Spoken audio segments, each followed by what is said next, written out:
नमस्कार। कोरोना योग एपिसोड 79 में आपका हार्दिक स्वागत है। आज हम जानेंगे एक विशेष सरल और बहुत प्रभावकारी आसन जिसे हम कहते हैं ताड़ासन। ताड़ासन पेड़ से भी लिया गया है और पहाड़ से भी लिया गया है, अर्थात जिसे हम ताड़ की भांति या पहाड़ की भांति शरीर को ज़्यादा से ज़्यादा लंबाई दें, उसे हम ताड़ासन कहते हैं। ताड़ासन बहुत प्रभावकारी है। पहले इसकी विधि समझेंगे, पश्चात सावधानी और इसके प्रभावों के बारे में जानकारी दी जाएगी। पहले हम एड़ी पंजे मिला लेंगे। दोनों भुजाएं बगल से शरीर के साथ सटी हुई, उंगलियां आपस में मिली हुई। अब दोनों हाथों की उंगलियों को इस प्रकार फंसा देंगे और इसे सर के शीर्ष भाग पर इस प्रकार रख दें कि हथेलियों का रुख ऊपर की ओर हो। अब श्वास भरते हुए दोनों बाजुओं को आसमान की ओर इस प्रकार ताने कि बाजू आपकी कानों के साथ सट जाए।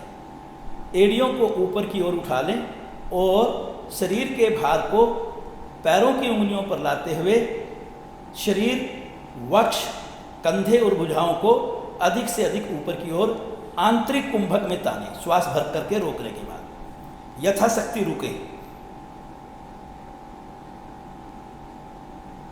धीरे धीरे एड़ियां धरती पर और दोनों हथेलियों का पृष्ठभाग सिर के शीर्ष पर रख दें।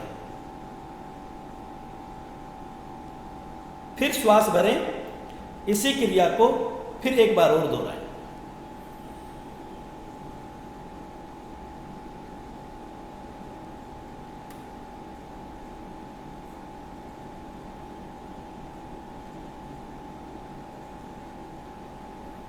धीरे धीरे वापस आए। ये 2 आवृत्तियां आपको करके दिखाई। प्रारंभिक अवस्था में साधक को इसकी 5 आवृत्तियां करनी चाहिए। धीरे धीरे आवृत्तियों की संख्या बढ़ा करके 10 तक कर लेनी चाहिए। जब साधक अपनी साधना शुरू करता है, अर्थात साधक शुरू की अवस्था से गुजरता है, तो उसकी सजगता का जो स्थूल केंद्र है वो शरीर के खिंचाव पर और शरीर के संतुलन बनाने पर होना चाहिए। आप इसे रीढ़ के ऊपर भी इस सजगता को टिका सकते हैं। अंत तो गत्वा अंतरंग साधना की ओर बढ़ने के लिए सजगता का आध्यात्मिक केंद्र हमारा इसमें आज्ञा चक्र होना चाहिए। इसे को करते समय क्या सावधानी बरते साधक? अगर संतुलन नहीं बन रहा है तो प्रारंभिक अवस्था में पैरों में 3 इंच का गैप बना लें, तो आप देखेंगे कि आपका संतुलन बनने लगेगा। इसके साथ साथ प्रारंभिक अवस्था में संतुलन बनाने के लिए आप इस आसन को आंखें खोल के कर सकते हैं।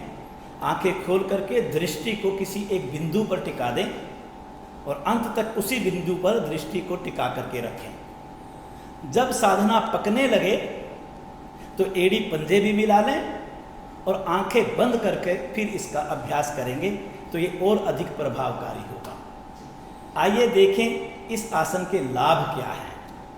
इस आसन के करने से हमारी रीढ़ के ऊपर, रीढ़ का ट्रैक्शन होता है, सारी गोटियां, वहाँ से निकलने वाला स्नायु तंत्र और उसके आसपास की मांसपेशियों पर इसका विशेष प्रभाव आता है। इस आसन के करने से उंगलियों में दर्द होना, पैरों की पंजों में दर्द होना, तलवे में दर्द होना, एड़ी में दर्द होना जैसे दोष ठीक होते हैं। टखने, घुटने, जंघाएं, कंधे बलिष्ठ बनते हैं।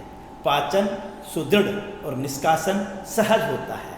और जब आप ऊपर की ओर शरीर को खींचते हैं, वक्ष स्थल भी खींचता है, तो हमारे फेफड़े सक्षम बनते हैं। शरीर की समस्त मांसपेशियां इस आसन के करने से प्रभाव में आती हैं और चयापचय बढ़िया होने से हमारा स्वास्थ्य अच्छा बनता है। अतः इस आसन का अभ्यास हमें अवश्य कर लेना चाहिए। शंख प्रक्षालन में भी इस आसन का एक विशेष महत्व होता है। आप इस आसन का अभ्यास कीजिए। स्वस्थ रहिए, व्यस्त रहिए, मस्त रहिए। आपका बहुत बहुत धन्यवाद।